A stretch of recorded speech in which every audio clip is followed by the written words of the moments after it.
Bruce, तुम्हारी एक गलती के कारण मैंने अपने माता पिता खो दिए। मेरी ज़िंदगी भी तुमसे अलग नहीं, मगर दुनिया को तुम्हारे जैसा बैटमैन नहीं चाहिए जो अपराधियों को क्षमा प्रदान करे। देखो बच्चे, तुम्हारे साथ ऐसा हुआ, मुझे इसका खेद है, पर तुमने इस अपराधी की हत्या कर अपना बदला ले लिया है। अब इसका मतलब यह नहीं कि तुम शहर में छोटे मोटे सारे अपराधियों की हत्या करते फिरोगे। नहीं ब्रूस, बात कभी बदले की नहीं थी। बात थी उस इनजस्टिस की जिसका विक्टिम मैं बन गया, और कारण तुम। आज किया गया छोटा अपराध कल बड़ा बन जाता है। किसी दूसरे बच्चे की हालत मेरी तरह ना हो, इसलिए मैं शहर के सारे अपराधियों को मार दूंगा। देखो युवक, तुम जस्टिस कर सकते हो, मगर किसी की जान लेने का अधिकार तुम्हें नहीं। मेरा सिर्फ एक ही जस्टिस है ब्रूस, वो भी सिर्फ अपराधियों का खात्मा। पर फिर भी मैं तुम्हारे जस्टिस को एक मौका जरूर दूंगा। कुछ ही देर में कोरामी शहर के सारे अपराधी सलाखों से बाहर होंगे।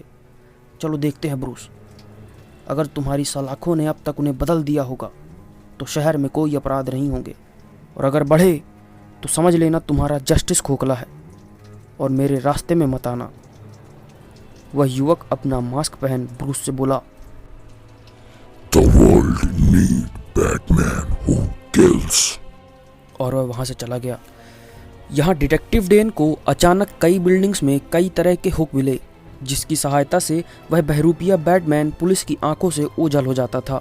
अचंभे की बात तो यह थी कि वह सभी ब्रास धातु के बने हुए थे। डेन ने गहराई से इसकी इन्वेस्टिगेशन की तो पाया शहर में एक ही ब्रास मैन्युफैक्चरिंग की इंडस्ट्री है, जिसके मैनेजर को धर लिया गया और पता चला कि वही शख्स उस बहरूपीय बैटमैन को ब्रास धातु की सप्लाई करता था। डेन सहित इंस्पेक्टर पाठक इस जांच की तह तक पहुंचे ही थे, तभी एक और बुरी खबर आई। शहर में मौजूद सारे जेल खुल गए और सारे जेल कर्मी और गार्ड्स बेहोश पाए गए। मगर अचंभे की बात यह थी कि कुछ अपराधी जेल छोड़कर भागे ही नहीं, क्योंकि उन्हें खौफ था बैटमैन का। कुछ अपराधी कोरामी शहर छोड़ दूसरे शहरों में पलायन करने लगे, मगर नहीं, शहर की सीमा पर बैटमैन की चेतावनी थी। न कोई वाहन शहर के बाहर से अंदर आ सकता था, ना ही शहर के बाहर जा सकता। पुलिस यहाँ वहाँ सायरन बजाते घूम रही थी। उन्हें कुछ समझ नहीं आ रहा था उन्हें क्या करना चाहिए। अचंभे की बात यह थी कि इतने सारे अपराधियों के छूट जाने के बाद भी कोई भी जुर्म नहीं हो रहा था, मगर छूटे हुए सारे अपराधी बौखलाए इधर उधर भाग रहे थे। उनके मन में बैटमैन का भय था। सिर छुपाने के लिए उनके पास ना कोई छत थी, ना ही वह शहर के बाहर जा सकते थे। पुलिस उन्हें पकड़ जेल में बंद कर रही थी, वहीं कुछ खुद ही जेल में चले गए। धीरे धीरे कर सारे अपराधी वापस जेल में जा चुके थे। पुलिस प्रशासन को भी कुछ समझ नहीं आ रहा था कि आखिर यह सब हो क्या रहा है। अपराधियों के सामने एक तरफ उनकी आज़ादी थी तो दूसरी तरफ उनका भय। आज़ादी उनके सामने थी, मगर वह बैटमैन का भय उन अपराधियों के जहन में संग्राम छिड़ा हुआ था। पुलिस को जेल बंद करने की भी जरूरत नहीं पड़ी। अपराधियों का यह व्यवहार उन्हें चौंका रहा था। टीवी में देख रही कोरामी की जनता इस परिवर्तन का जिम्मेदार बैटमैन को ही मान रही थी। पुलिस भी हाथ में हाथ धरे हो रहे परिवर्तन को देख रही थी, मगर यही उनकी सबसे बड़ी गलती थी। अपराधियों के मन में छिड़े आज़ादी और भय के महासंग्राम में आज़ादी भारी पड़ गई, और वह मुजरिम अब अपने मन को किसी भय के कारण दबा नहीं सकते। उनमें से एक मुजरिम बाकी अपराधियों का प्रतिनिधि कर खड़ा हुआ और सभी अपराधियों को संबोधित कर बोला, दोस्तों, अब हम और डर डर कर नहीं जी सकते। हमें उठना होगा और अपनी आज़ादी प्राप्त करनी होगी। जो मन में आए वही करो। जिस प्रकार मूर्ति बनाने वाला अगर मूर्ति ना बनाए तो उसका जीवन व्यर्थ है, बिल्कुल उसी प्रकार अगर हम अपराधी जुर्म नहीं करेंगे तो हमारा जीवन भी व्यर्थ है। टूट पड़ो मित्रों।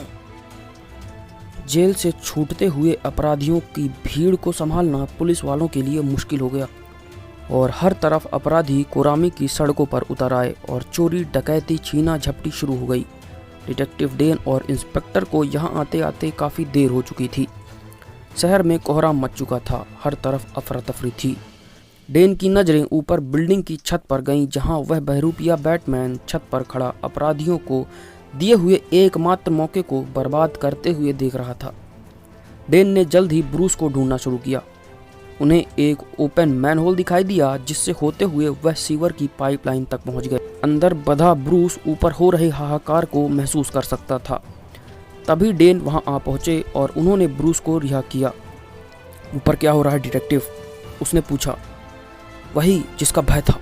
वह बहरूपिया एक 25 साल का युवक है, माइक, जो ब्रास इंडस्ट्री में काम किया करता था और बिल्डिंग्स के शीशे साफ किया करता था। हमने उसके मैनेजर को गिरफ्तार कर लिया है, जल्द ही उसे भी गिरफ्तार कर देंगे। तुम गौथम लौट जाओ, मैं इसे संभाल लूंगा, ब्रूस ने नकाब पहनते हुए कहा। नहीं डिटेक्टिव, अब यह मेरी लड़ाई है। और वह वहां से जा उसी बिल्डिंग पर पहुंच गया जहां माइक पहले से ही मौजूद था। वो देखो ब्रूस, तुम्हारा जस्टिस।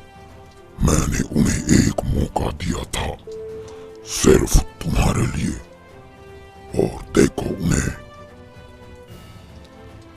तुम अब भी जस्टिस की आड़ में रिवेंज ले रहे हो माइक। मैं तुम्हें ऐसा करने नहीं दूंगा। दोनों के बीच एक भीषण भिड़ंत होती है जो सारे शहर का ध्यान अपनी ओर खींच लेता है। छत पर दो बैटमैन लड़ रहे हैं। कौन असली है कौन नकली किसी को पता नहीं। मैंने तुमसे कहा था ब्रूस, मेरे रास्ते में मत आना, क्योंकि मैं तुम्हें मारने से पहले सोचूंगा नहीं। उसने एक जोरदार धक्का ब्रूस को दिया। दोनों के बीच भयंकर युद्ध हुआ।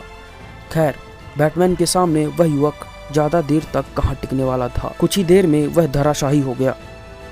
बस रुक जाओ, तुम अपराधियों से लड़ने में मेरी सहायता कर सकते हो। बस यह बदले की भावना त्याग दो माइक। नहीं ब्रूस, वह कराहते हुए बोला। या तो तुम मुझे मारकर अपना उसूल तोड़ो, या मैं तुम्हें तुम्हारे उसूलों के साथ मार दूंगा। अब यह हमारी लड़ाई नहीं, हमारे उसूलों की लड़ाई है ब्रूस। उसने एक चाकू निकाल ब्रूस की पेट में घोंप दिया। ब्रूस घायल हो नीचे जा गिरा। दोनों ही हालातों में जीत मेरी होगी और शहर को उसका असली बैटमैन मिलेगा। उसने ब्रूस की ओर अपनी बंदूक कर निशाना कर कहा। मैं तुम्हें मारना नहीं चाहता था ब्रूस, पर दुनिया को एक बेहतर बैटमैन की जरूरत है। ब्रूस घायल हो जमीन में पड़ा हुआ था। तभी बंदूक चलती है और वह माइक का नकाब फाड़ उसके मस्तक के आर पार हो जाती है। डिटेक्टिव डेन ने गोली चलाई थी, पर मुझे कोई उसूल नहीं बांध सकते, उन्होंने कहा। ब्रूस ने उन्हें टोकना चाहा, मगर गोली बंदूक से निकल चुकी थी।